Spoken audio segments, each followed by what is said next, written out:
Greetings for the day. Welcome to another session of Cyber Law and Ethics.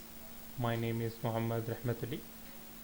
In today's session, we are going to start our fifth unit, the last unit of Cyber Law and Ethics. But before we start our fifth unit, let me revise what are the things that we have studied in the previous session. In the previous session, we studied about how to secure ourselves from web threat. Also, we have seen with reference to the social engineering, what social engineering is all about, how social engineering works, and what are the different modes and mechanisms of social engineering. So, to continue with today's session, let me start our fifth unit. Now, fifth unit deals with the security risks and also with reference to the cyber crime. Now, why this unit has been introduced to you, or why this unit has been set to you, the main reason is to know the different types of risks, security risk, and the different types of crime and cyber crime being done with reference to internet. That crime can be with reference to fraud, that crime can be with reference to misleading of data, that crime can be related with reference to the forgery of the data, or that crime can be related to cyber terrorism. Okay, now everything you should know. Why? Because as you are learning this particular subject, cyber law and ethics, the main outcome of this particular subject is to make you well aware the different mechanisms and different reasons why any of the system is been attacked, how it is been attacked, and how we can recover. That part is of cyber security. The part that we are learning is with reference to the law of the land. It is with reference to the law of the land. For an instance, let me consider an example, or a situation, or a case study, or a use case in such a way that me or you as an individual has logged into your account. For an example, your mail server as Yahoo or Gmail. As soon as you have logged in, a log will be created for you. When was the last time you have logged in, and what are the activities that you have done, and when you have logged out at the last session. Also, if at all, if you have enabled two-way security mechanisms, or two-way encryption, or not two-way encryption, two-way authentication system, then you will receive a second message to authorize that you are the authentic person using that particular account. Okay, now considering all of these things, considering all of this situation and all of these things, let me think one of the system is being breached. One of the system is being breached within the college premises. So who is to be taken into consideration? Who is the responsible person? The network administrator or the security officer within that organization will be responsible for that particular security attack. Okay, if at all someone enters into your house, who is responsible? The security guard standing outside your house is responsible. Why? Because he is the person to protect your house. In the same way, in many of the organizations, in many of the places, there will be some of the people who will be chosen only as security experts. They will be considered and they will be chosen only for the reason that they have been chosen to secure the system, and they have got special what you call as position, chief security officer, of chief in charge security officer, CISO, CSO. It can be anything. This will be with reference to the web threats. Chief security officer or chief cyber security officer. They are the different positions which were being used to protect the system. Now, this is one thing. The second thing is that one system is been connected to another system, and one system is trying to access another system with an unauthorized way. So it is very simple to identify that this particular person has done this particular task. Now consider within a local area network, somebody is trying to breach that particular thing. So the local organization will handle that particular situation. If at all that is happening with reference to any of the group of organizations, So the group of organizations will be taken into consideration. If at all it is happening with reference to any of the state or country, that state and that country will be responsible. Now, here the point comes that if at all I am sitting in India and my system is being breached from a person sitting in Sudan or Somalia, now where should I lodge my case? Who will be responsible for this particular breach? How the things will be done? Now, for this, the answer is simple as it is, and the answer is complex at the same time. Now, how the answer is simple? The answer is simple with reference to, and the answer is complex with reference to the relation of countries from which the attack has been done, on to which the attack has been done.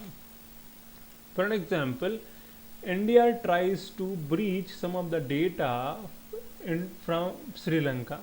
As the relations are very good with reference to India and Sri Lanka, no, further actions will be taken. Actions will be taken, but no serious actions will be taken. Now the same thing happens with India and our neighboring country. Then in this case, why? Because our relation with our neighboring country is not that good. So at this point of time, serious actions will be taken. Every minute detail will be called, and every minute detail will be inspected, and every minute detail will be monitored. Why? Because our relation with our neighboring country is not such good. So will take every of the actions possible. Will take every of the action possible. The same thing applies over here. As I've told you, the answer is simple, and also the answer is very complex at the same time. It totally depends upon the international relations. Okay. Now, if you remember, there was a person from Syria who penetrated into Israel system, hacked many of the banks, transferred the amount to different people.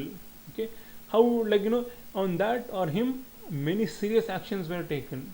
Now, for the same thing, if Israel tries to penetrate to what you call as America, no further actions will be taken. The case will not come into limelight. Why? Because they have a good relation among. With reference to the recent Pegasus virus, who developed the Pegasus virus and why it was been developed and how it is being used in day-to-day life to monitor people. This all depends on the relation. As India's relation with Israel are very good, so Israel has given the access to India to use Pegasus virus. We don't know whose system is being, or whose mobile system, or whose mobile is being under the surveillance with reference to Pegasus virus. We cannot understand. Pegasus virus enters with reference to a single missed call, or with reference to a small download. You don't know when you have downloaded a particular file. The WhatsApp forward that you get, if you download any of the WhatsApp forward without knowing what actually the file is all about, your mobile is at stake. Your mobile is at risk. So for maintaining all of these things, we have a security risks, and we have a management for this security. So we have security risk management, and to which extent we can take the risk, and to which extent we can manage that risk, everything will be taken into consideration with reference to this thing.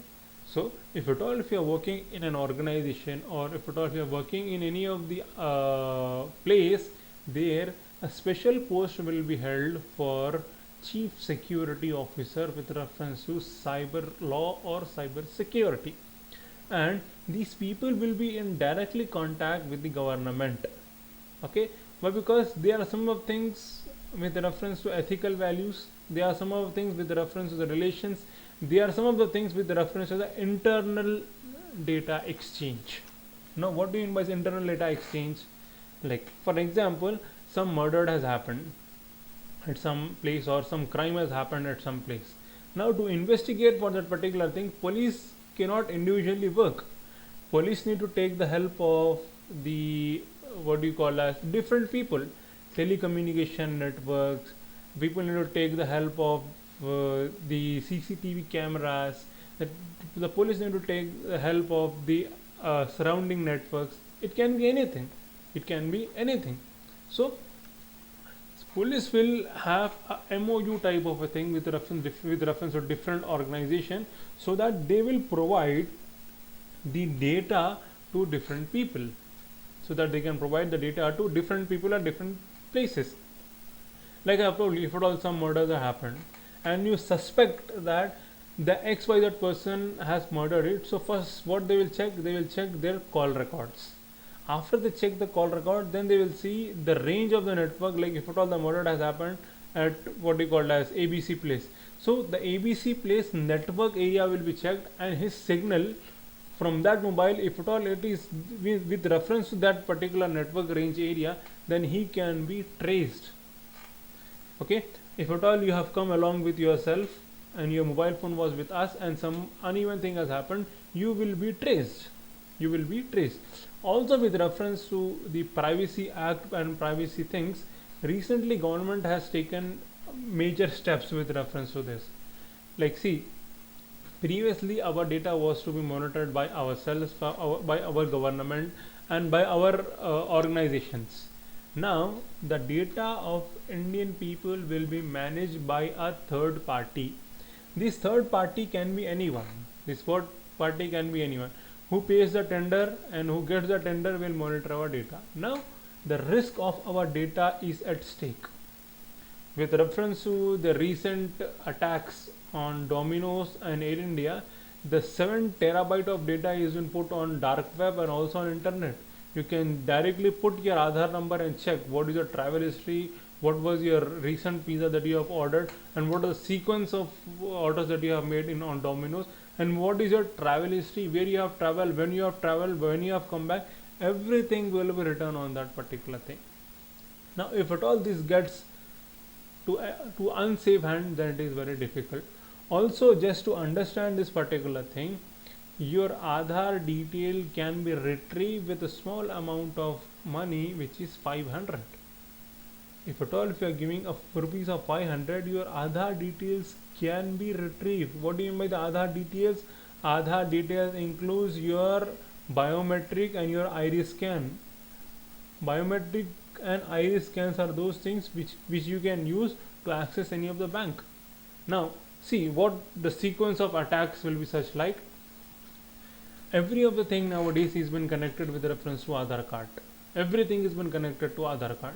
Now if at all, if I get the details of Aadhaar card, if at all, if I match the biometric with the bank details of any of the database of any of the bank, then I'll let to know that you have account in this particular bank, and I can access all of those things. Okay, I can access all of the things. And with reference to Aadhaar card, your bank is related. With reference to your Aadhaar card, your mobile is related. With reference to your Aadhaar card, your PAN card is related. With reference to your Aadhaar card, your recent transactions are related. With reference to your Aadhaar card, your recent purchase details will be there. Everything is with reference to the Aadhaar card. If at all, if you are making a transaction of more than 2 lakhs, then your Aadhaar card will be taken into consideration. The moment you submit your Aadhaar card, a trigger will be generated in your account. Why? Because why you are retrieving this much amount of money? It will be, if at all there is a sequence of trigger, then your account will be put on hold. Your account will be put on hold, and in this particular information can be sent to income tax department. Also, there can be a raid on your house. So see how the sequence of activity happens and how the sequence of things will happen. If at all in this meantime any of the attackers, or if any of the breach happens, then your data will be at stake. Now for that, security risk should be taken with reference to an individual, also with reference to an organization. It should be taken into consideration, and it should be very much serious.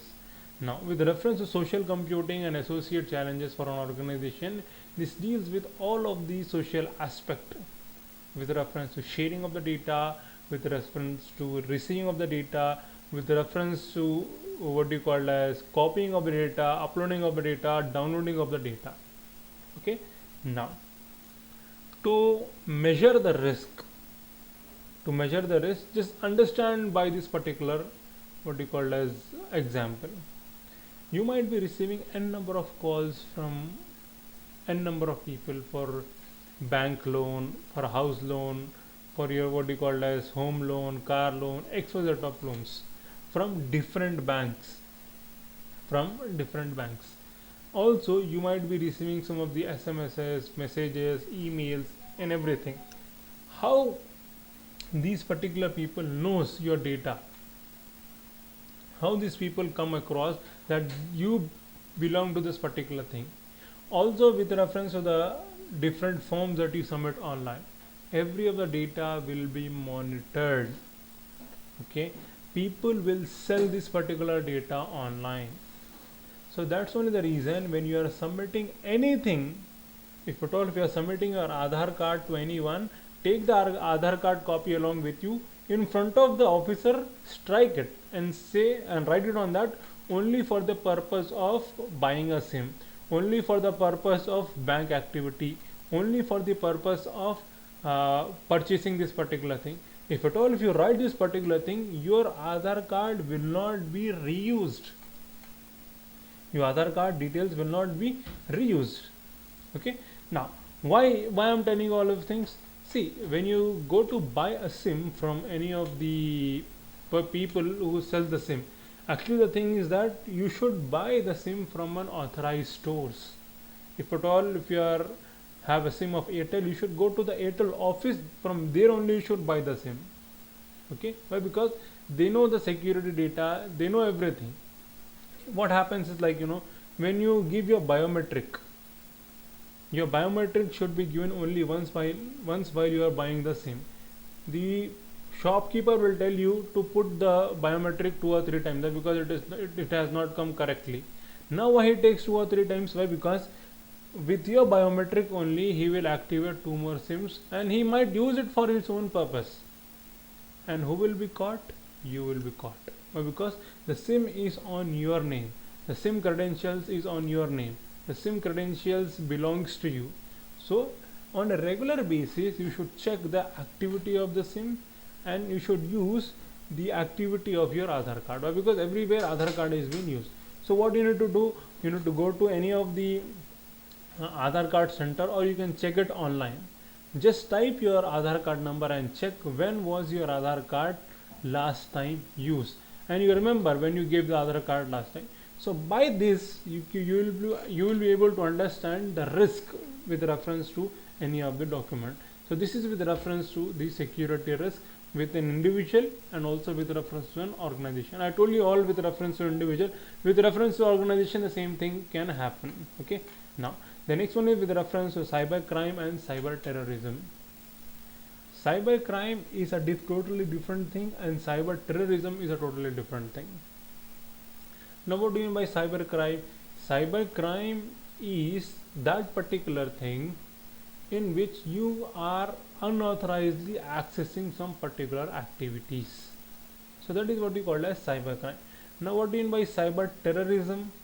Cyber terrorism is a mechanism, or I should not say a mechanism, it's a process of manipulating someone, or it's a process of unwantedly accessing some other activities to use that particular system as a weapon, or as a victim. It can be used for any of the particular thing.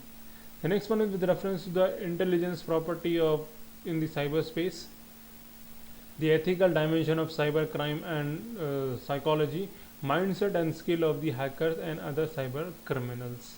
Now, at this point of time, or at this particular chapter, we are going to learn with reference to the different cyber crimes, their mindset, why they particularly what we call as do this particular thing.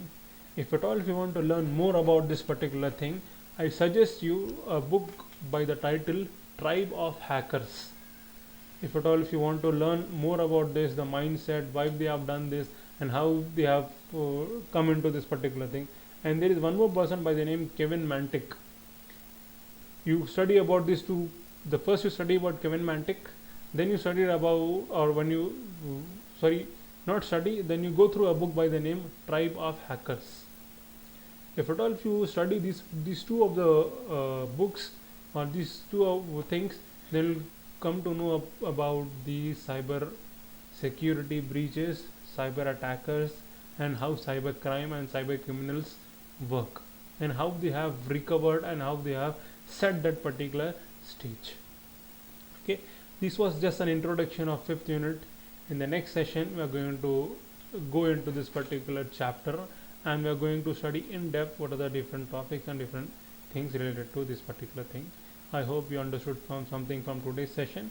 If at all if you have any doubt, you can ping me at rahmat_ali2u@gmail.com, or we can have a doubt clarification session soon or later.